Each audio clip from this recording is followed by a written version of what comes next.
What's up, everybody? Paul Hickey here with the NoOffseason.com Sports Card Content Network. Welcome to episode 3 of the Soccer Card Strategy Show. I have host Kendall McKee at Lefty McKee on Twitter and on Instagram up today with an amazing episode.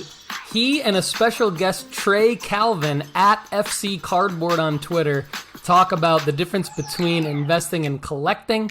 They mention MLS, but really talk more about the UEFA Champions League players that they're targeting. And of course, some women's soccer chatter starts on this episode of the Soccer Card Strategy Show. I'm Paul Hickey with NoOffseason.com.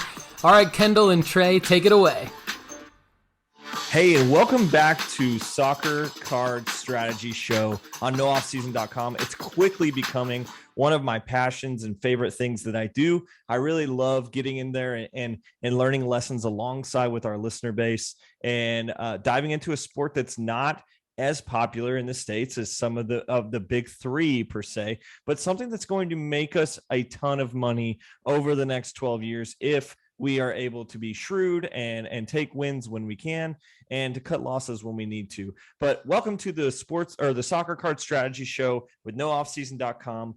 As always, we want to start with our show sponsor. Our show sponsor is Sports Card Investor. We want you to go and use their Market Movers app. It's a really foundational piece, gives you a lot of technical analysis to stuff that we're talking about. You can see trends and highs and lows in terms of your buying, and then you can kind of get more surgical with it. I know that there's a lot of guys on TikTok and Twitter and YouTube talking about surgical plays, and I think that is a bit silly, but I also would love you to use a charting application for you to be able to smartly go about this rather than just follow the market cycle of emotions. So feel free to go to Market Movers app. That's what we use here at NoOffseason.com. And you get your first month for $1 when you use the promo code NoOffseason. Feel free to go check that out. It helps us out. It helps you out. It helps your portfolio out. And without further ado, Trey Calvin, welcome to the show, my friend. What's up? I can't wait to intro you and have my family at NoOffseason.com learn my family in Lexington, at Kentucky, as we are both soccer card investors and collectors here in Lexington. I also want to point out, Trey, you obviously wore your favorite jersey for this podcast. I also wore my favorite jersey for this podcast.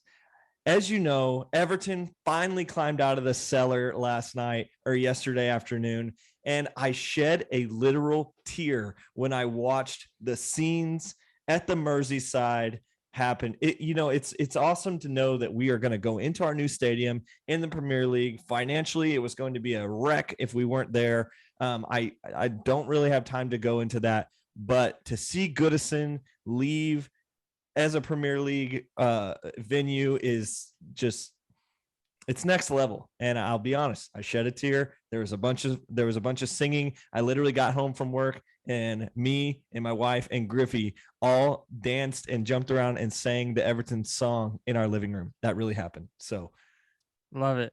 I'm here for it. Yeah, that's awesome. So, but why don't you tell people a little bit about yourself and how you got involved in this collecting cardboard pictures of dudes and trading it for money? Yeah.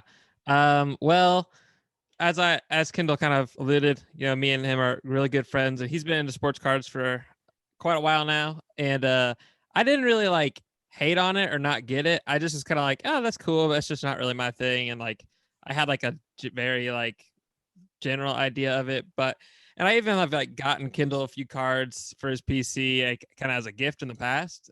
Dude, don't even stop there. You got to tell him that you got me a Breck Shea relic card. a Breck Shea relic card. It was pretty awesome. But I wasn't really very interested, and I've been gifted a few cards before. Kendall gave me a Adama Traore Wolverhampton card, and I was like, cool. I just didn't really think much of it. And a Aaron Jones card, because he's he plays for the Green Bay Packers, but he actually is from El Paso, and I watched him in high school, so it's kind of cool. But I was not really too interested. But then one day months ago, I just was on eBay, kind of bored, and I was like, you know what would be cool? Because I'm a big FC Cincinnati fan, for starters. Like my number one team, period. Like no team matters more to me than FC Cincinnati. Uh, and I remember I was like, well, I collect scarves, as you can see on my wall right here. I have a lot of scarves from my favorite teams, mostly all FC Cincinnati scarves. But I was like, man, it'd be kind of cool if I just got a couple of my favorite players from FC Cincinnati, got their cards. And so I was like, well, I'll just buy this Ronald Matarrita card. Oh, and this Acosta card. That's kind of cool. And I was like, oh, and of course I got to get Alvaro Barriel. And next thing I know, I'm just ordering a bunch of cards of FC Cincinnati players. I'm just going crazy. I ordered I went from 0 to a bunch of cards real fast. I was there for that. It was fun to watch too. I mean, I know what it looks like to get the itch in terms of card buying. And it was fun for me to see a new collector just be like, dude, have you seen these? Hey, what's an insert? Hey, what is the difference between this and this? What does this mean? And to be able to, I mean, because I do that a lot on Twitter and people ask me questions in my DMs and things like that. But to actually have somebody that I already have relational equity with to dive in with sports cards, it's really fun to watch. Oh yeah, you were excited. It was fun. So I think on my original rundown, I had what are your favorite buys and sales? I'm actually going to skip that for just a second and ask, because it might include this next question, but what do you invest / collect? And is there a difference for you? Because I know that's a big question for a lot of people as they're entering this hobby and they don't realize those are very two different trains of thought. Yeah. So when I learned fast and early, especially more recently, was the point of collecting or the point of investing for me is my PC. So it's I'm not looking personally to make hundreds of dollars and have a bunch of excess cash, be oh yeah, I made a lot of money. It's more I would like to invest in these cards to turn them for profit so that I can get these cards I really like. That's essentially the thing for me. So my personal collection, as I said, FC Cincinnati cards. And also I'm a big Rose Lavelle fan. Okay. So I just got this Roosevelt rookie sticker. Yeah, let's go. Off Twitter. I'm pretty excited about that. I got a lot of her cards. I gotta get her misprint card. She has one for Man City, but it's Rosa Lavelle. Rosa. Just it was just a big misprint, so the card's kind of ruined, honestly, but I still want it. I don't know if that's ruined. I just think I love it. I'm gonna get one eventually. Especially as collectors, that's a big deal. Yeah, but I also just got this bad boy, Harris Madun for FC Cincinnati. That's my main PC. Right. It's a little auto action, so that's pretty exciting. And that we're card buddies in that card. Oh yeah, and my biggest personal collection in FC Cincinnati, I'm a huge Alvaro Barriel fan. I think he's just I've loved him since he came on our team because he's just a scrappy young guy.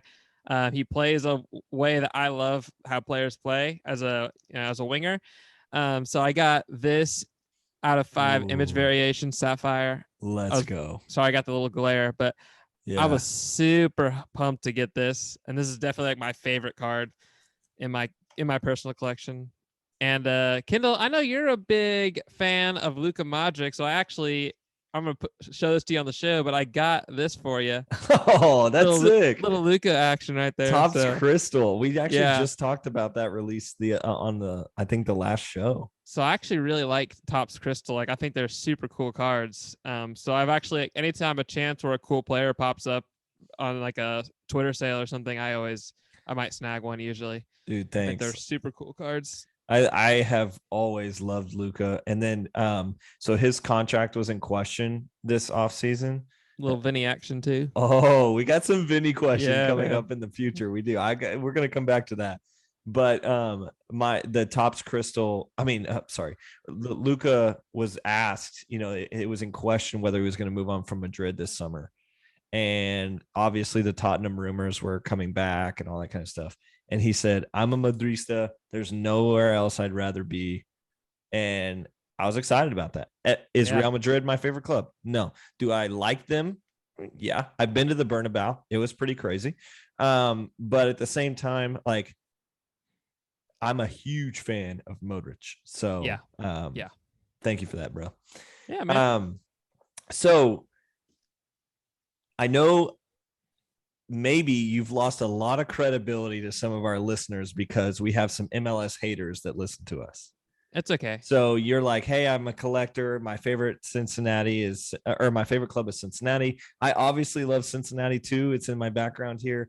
But at the same time, I have seen you go from only collecting MLS cards to branching over into things like Topps Crystal, UEFA Champions League. We've got I've seen you look at some like Obsidian and Merlin, and we've got other products out there, even from like Mega Crack, and then there's a lot of other stuff that doesn't include the MLS Topps release. And I mean, if you are going to go MLS Topps release, I would even say go Bowman only, because those players are more investable maybe in the long term, but just because of the short prints and some other things. But in regards to that, how did you evolve your process or your thought or your I guess your practical learning? How did it go from one to the other? So I know I'm going to get a lot of hate for this because it's kind of like a big no-no in the soccer world. Honestly, though, like I would consider myself mainly a mutual of a lot of European competition and teams. Like I have teams I enjoy watching, and I actually think I have more fun just kind of going in as somebody who doesn't really have like a big like, oh, I want this team or this team. Like, because I'm so invested in FC Cincinnati, I just don't really have a lot of mental energy to focus a lot on like any teams I follow in Europe, as much as I like. So, and I used to be an Arsenal fan, and then I kind of like they kind of were going through some stuff. This was like probably like 2015, 2016. And I kind of just was like, I kind of just lost interest in really paying attention to European soccer in general, because that was kind of when I started getting more into MLS. And of course, eventually FC Cincinnati joins MLS, and then I'm just fully in. So it's like I stopped watching, but I kind of just fell out of even paying attention to the Champions League and stuff like that. But when I got into the hobby, I started just meeting a lot of people that were really into it and interacting with a lot of people on Twitter. And that's where I kind of just dived in and got reinvigorated and interested in, European competitions. And just like, man, like watching the Champions League the last, couple months, it's just been like, I forgot how freaking awesome of a competition it is, like how amazing European football is. Like, so I've really enjoyed watching that. And I mean, like, gosh, if anyone watched the Man City and Real Madrid semi legs, like, oh my gosh, that's what it's all about, like that kind of competition. So that's kind of like what's reinvigorated me and got me back into that. But mainly it's the hobby and just really like getting to see and look at future talent that's coming through a lot of these European clubs. So the hobby got you back interested in UEFA. Oh yeah. I mean, if it wasn't for the hobby, I would be paying zero attention to what's happening, probably outside of like maybe US players, of course. And I would say like US men's national team players kind of was what trickled me back into Champions League hobby wise. Cause I was like, well, I should pay more attention to the US team. Cause I didn't really even pay much attention to national team stuff. And then, so like seeing players, that represent our country and other countries and kind of keeping tabs on them also kind of helped with that too. Cool. Well, I also want to kind of give you some props of saying, like, when you jumped in, I kind of watched you jump into MLS only. And then I was like, okay, that's cool. He's a collector. Collecting is totally different, like you're looking at it through a lens completely different than investing. And obviously, as this is the sports card investment report, we're going to talk about what that transition looks like from a collector to an investor, because there's probably those of you out there that your main focus is like your club or maybe 5 to 10 of your favorite players, maybe your national team players.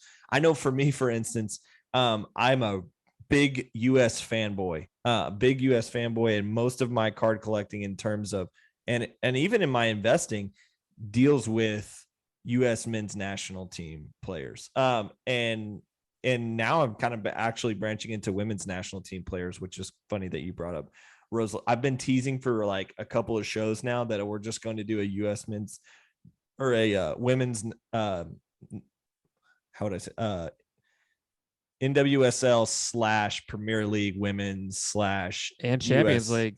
Yeah, I mean, like all of that.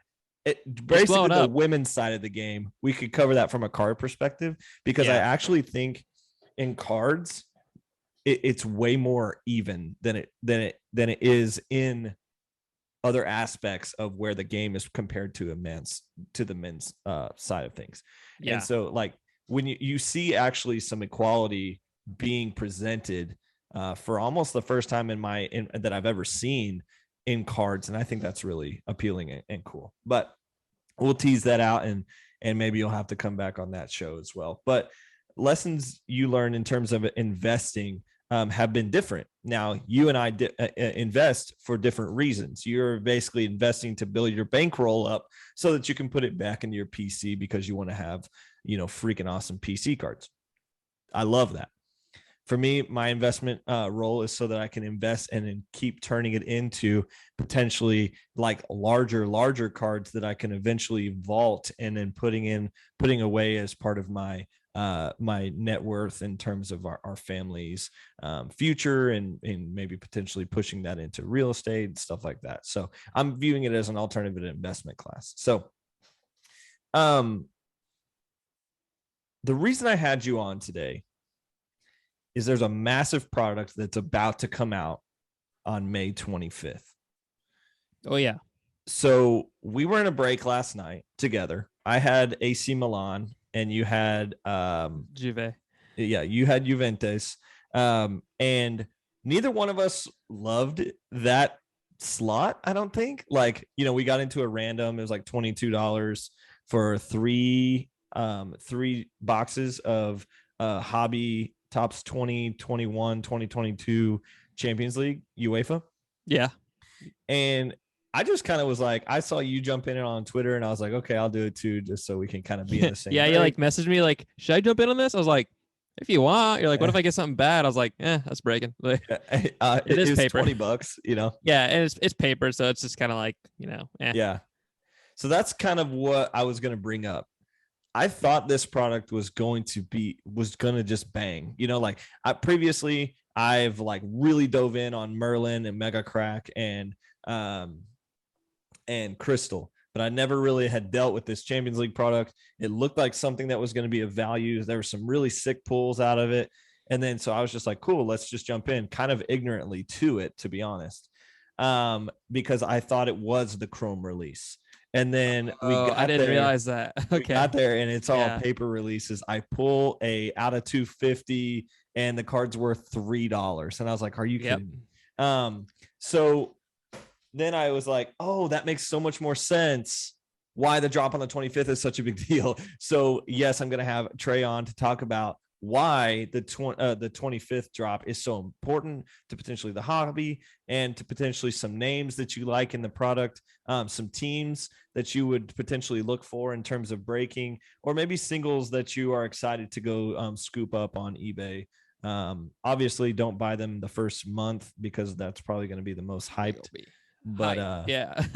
So my personal philosophy on that is if you buy early, or if you buy into breaks early and you hit cards, immediately sell them and then buy them back in 6 months, you'll make like a 40% profit on it. Good advice. Yeah. So basically you have the product we broke yesterday also that we were part of breaking was, it was, the Champions League paper. So, and the thing about the paper, especially this year, is the hobby boxes have no guaranteed autos. Which is interesting because I think the last box of the 3 had 2 autos, which is kind of crazy because I hadn't even seen anyone pull an auto of all the breaks I'd watched, but we had 2 autos in that last box. But the first 2 boxes, 0 autos. The print run is super high on the paper. Usually product sells out like immediately when it goes live on Tops.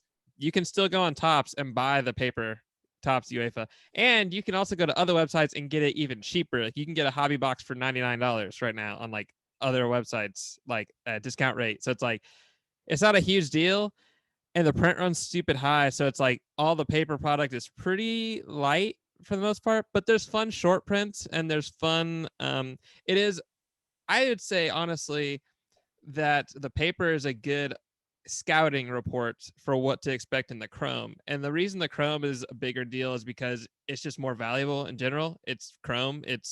I mean, if you ever just pick up a Chrome card and the exact same card, but in paper version, very big difference in the card quality. I mean, yeah, just kind of have that to go off of. But the paper kind of is more of like a scouting, like getting ideas of like, all right, who's in this product? What do the cards look like?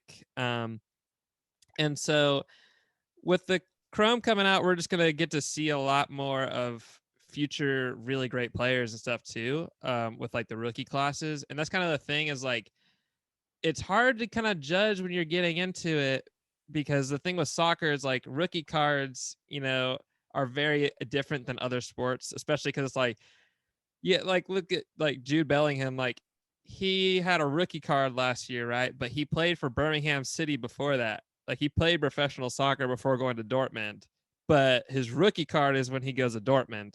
And of course, sometimes it's just your rookie card is like your first thing that comes up in the soccer world. So it's like kind of different. And I think they're slowly like the industry is like starting to change that. Like I think they're going to figure that out more going forward. Yeah, it seems like in other sports, it's way more systematic in the way that it works. Yeah. And soccer's kind of trying to make a precedent out there somehow, some way. Right. And a lot of times you end up seeing stickers being some of people's first cards, which even that is not a card, it's a sticker, Yeah. And I remember, World Cup stickers are so huge and have always been, in a lot of different cultures, even ours. But cards are kind of something that's new. And so, I mean, there's guys that are like, for instance, I like Anthony Gordon. He's a guy on Everton's team. He's a guy that's going to be there past the shift when Richarlison and Dominic Calvert-Lewin are sold. Anthony Gordon, I think, is going to be the guy that rises up for Everton. They are going to stay in the Premier League now, which is, I think last time me and you had this discussion, it was like, well, if Anthony, if they go down, Anthony Gordon could just ball in the championship. And then potentially next time, he gets a rookie card if he moves to another club. Well, now Everton's going to be there, so maybe he'll get a rookie card in the Premier League set. Regardless, blah, blah, blah. That's not what I'm talking about. What I am saying is he's been playing for at least 2 to 3 years now, and he has a sticker, and that's it. So it's like, eventually his rookie card is going to come out. He might have been playing for 4 to 5 years. Yeah, and the thing with the rookie card too is it's like, if he has that card next year, for example, and it's got that RC, like that's going to have its initial value, and that will hopefully go up as he gets better and gets a bigger reputation. But the sticker is going to also go up because it's when, like, for a lot of people, like that's the first anything. Yeah. Like, for instance, I'm looking through my pile of cards I want to show off, but so I just got this. I got a Kareem Adeyemi sticker. Great. Because like I was saying, it's his first anything. So it's like that has like a lot of value, just as much, if not more, than his actual proper RC card is going to have. Right. So in that way, it's similar to like a Bowman product, Bowman baseball product. So Topps is really big on rookie cards, but Bowman has pre-rookie cards, but it's basic, but like it has the little first in the top corner. And this is something that you can go look at when you look at our baseball shows here on in the baseball card strategy show, or even in the sports card strategy show. We've talked about that quite a bit, but it's almost like, people are looking for the next Haaland or the next, next Jude Bellingham or whatever. And so soccer I've found is kind of different, where it's almost like any rookie card you pull out of your blaster or anything, you've got to save it. Yeah. Because like that guy might not even be playing yet. And in 2 years, they're going to be like, oh, where's, who's the guy that I pulled recently? Brabi.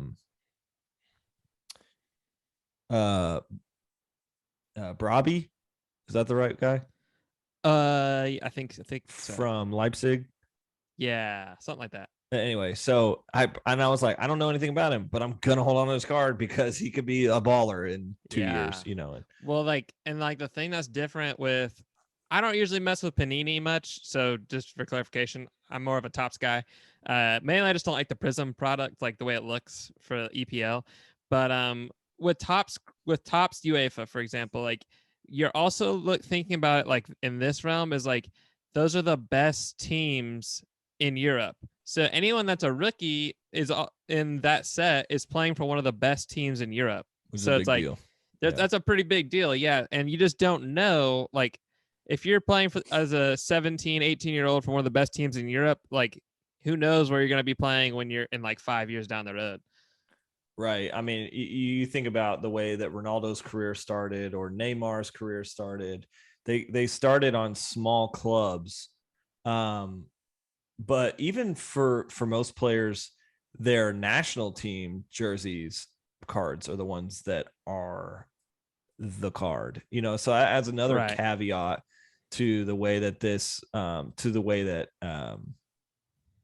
that soccer cards are hitting the market, because like in other sports you don't have there's not like a USA jersey Russell Wilson, like, I mean, there might be, right. but you're definitely going to want like, for instance, I was just pulling up Neymar's sports card investor list. Literally every single card is, except for one that I've seen on here, is him in a Brazil jersey. So that also brings up a great opportunity for us in this calendar year, because we are going to get the World Cup set that's going to come out, I think, in the summer. Correct? Yeah, I think so. So we're going to have like an opportunity, and I know it's a Panini Prism product. You don't like it, but tough luck, bro. You are going to get some World Cup cards. I know it. So, right. And there's always the guys that blow up in the World Cup. So, is there 2 or 3 guys you really like in the Chrome product that are coming out? Oh my goodness. So I can hit some of the big ones, of course. Like we got Jude Bellingham. I hit this out of 75 blaster of a blaster at Walmart, which is pretty sick. And a little short print star ball. I've kind of been in the strategy of looking for more like short prints / numbered, because realizing like there's going to be a bajillion rookie cards, but there's only going to be 250 of this card, 75 of this card. So it's like looking more in that realm of things. Guys that I'm really excited and high on, though, one guy I've been really kind of looking into that's kind of like a little bit more under the radar would be I love that. That's what I want to know. Maritz. I don't know how to say his last name. Okay. But so he's a Danish player. He's 18, second youngest scorer in the Champions League this year. Right behind Jude Bellingham. Midfielder, pretty exciting to watch. He plays for Salzburg, though, so it's like if you know anything about them, Salzburg kind of has been pumping out like a lot of great talent lately. Brendan Aronson plays there. Actually, the goal I think he scored in the Champions League was assisted by Brendan Aronson, a USA player. Love that. So that's just really cool. I've been really high on Karim Adeyemi. He also, he's 20 years old. He's the oldest of the people I'm really interested in, but a goal in 3 matches for Germany. And this is just his rookie year just now, but and he moves to a massive club now. Yeah, I'm about to get there. He 19 goals and 5 assists in 28 games for Salzburg, and he's now going to Dortmund. And I think he's going to be great for Dortmund, the way they like to play. He's a really great pacey winger. So having him, and pairing him up with Jude Bellingham, another guy, like I was saying, who I'm high on, 18 years old, big part of England going forward. And England's not a bad national team to invest in at all either. Yeah, they're pretty young. I mean, the hobby is getting really big in England, and a lot of people are really into it. So it's like definitely a good place to go. My number one, one of the guys I'm mostly excited about too, like him and Adeyemi are probably my 2 favorite right now, is Yusufa Moukoko for Germany, plays in Dortmund. He so basically just invest in Dortmund players. Yeah, apparently. So 16 years old. My Gio Reynas are going to do nice right there. There you go. Yeah. That's it. So Dortmund's a team that's one you'd want to be getting in a break, I'd say. But he debuted in the Champions League at 16, and like here are these stats. Gosh. So he's had 3 goals and 2 appearances for the German under 21 team.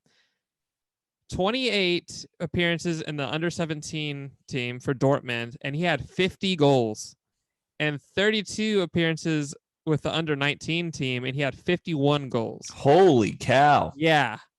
And with Haaland going to Man City, like he's going to be getting like hopefully more minutes, because that's kind of been the big complaint a lot of Dortmund fans are having, is like he's not like, they're not playing him a lot, even though everybody knows like he's got a lot of talent. He's stupid young. Like he's 17 right now. He'll turn 18 in November.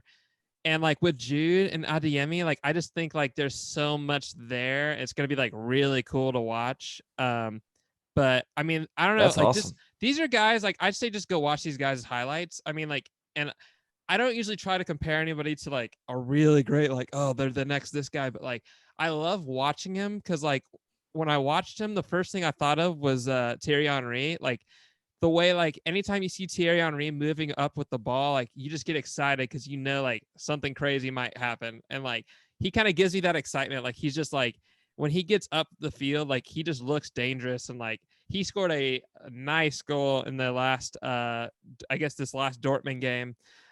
Jude Bellingham with a beautiful assist, and he hit a nasty angle into the like lower right corner for the Dortmund at home, and it was crazy goal.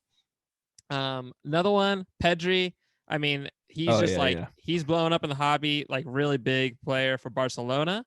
But another guy who's just as important, I think, to invest in as Pedri would be Gavi. You just made Paul Hickey, the guy who runs no offseason. You just made his day. Well, so like he's very underrated, especially in like a lot of like the US and like, you know, let's say like English speaking, you know, cultures. Like he's not very like present, but like, you know, he's 17. He's had Spanish team call-ups, and Javi is very high on him at Barcelona. Like, and like if you watch his highlights, like he looks just like classic Barcelona, like creative, just great midfielder. He's just got like the way he plays the ball, like he's just very exciting.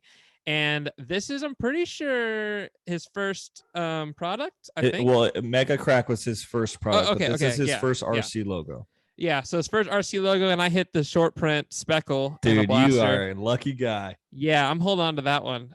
But I would definitely be looking out for that in this next product. Looking out for numbered and short prints on that would be those. And those are just like, I mean, Maurice. That's is a kind great of someone, list. Yeah, Maurice is someone I'm mostly kind of like thinking like I'll look into this guy a lot more. But I think everyone else that I named, those other five, are pretty like. A lot of people are going to be looking into them with a lot of hope, and I think that they are the respective futures of their clubs as long as they get those contract extensions. A few of them, like I mean, Adeyemi, Bellingham, and Moukoko are going to be like, I mean, those are really young guys for a really exciting Dortmund squad, and like Pedri and Gavi, I think are going to be some key center points in Barcelona for the next like, you know, maybe 4 or 5 years. Who knows? I just think those are guys that are definitely worth looking at, and a lot of guys that are on the fringe or just now breaking into their national teams, and good national teams. So something to look into. Nice. Well, we have about a minute remaining here. You spoke about, you know, Prism. You spoke about all these products. Basically, in the soccer world, from what I've understood and from what I've seen, products are still being dialed into which ones are the most investable. It's pretty clear in other sports, you know, that this product and this card and, you know, this product, you're going to want his card in this section of the product, and that's the one that's going to be the most valuable. In soccer, it tends to just be a little bit different because there's, you know, all different kinds of products that, you know, your guy's product may be in a World Cup. It might be in a World Cup section. It might be in a Prism. It might be in a Mega Cracks, and it might be in the Topps Chrome. It might be in a Crystal, you know, so, or Merlin, or, you know, I mean, there's just, it's everywhere. I didn't get to some of this stuff, so we'll save it for next time, but I did want to say thank you for coming on. Please go follow at FC Cardboard. I think that's it. Yep. On Twitter. So on Twitter, that's where he does all of his deals. That's where he does all of his interactions in terms of cards and advice. Thanks. All right, Kendall and Trey, great job on episode 3 of the Soccer Card Strategy Show right here on the Sports Card Strategy feed on YouTube. Apple Podcasts, Spotify, wherever else you get your podcasts. Thanks for checking us out. Don't forget to go to sportscardstrategy.com and click on the links to join us on our Facebook group. Subscribe on YouTube, subscribe to the podcast. Quick links are all at sportscardstrategy.com. And also, I want you to check out our premium sports card investment report at nooffseason.com and save 20% using the promo code NOOFFSEASON, all lowercase, at checkout. And like Kendall mentioned on the show, also check out marketmoversapp.com and use the promo code NOOFFSEASON, all lowercase, to get your first month of that amazing product for only $1. Everybody, I'm Paul Hickey with nooffseason.com. Thanks for watching and listening, and have a great day.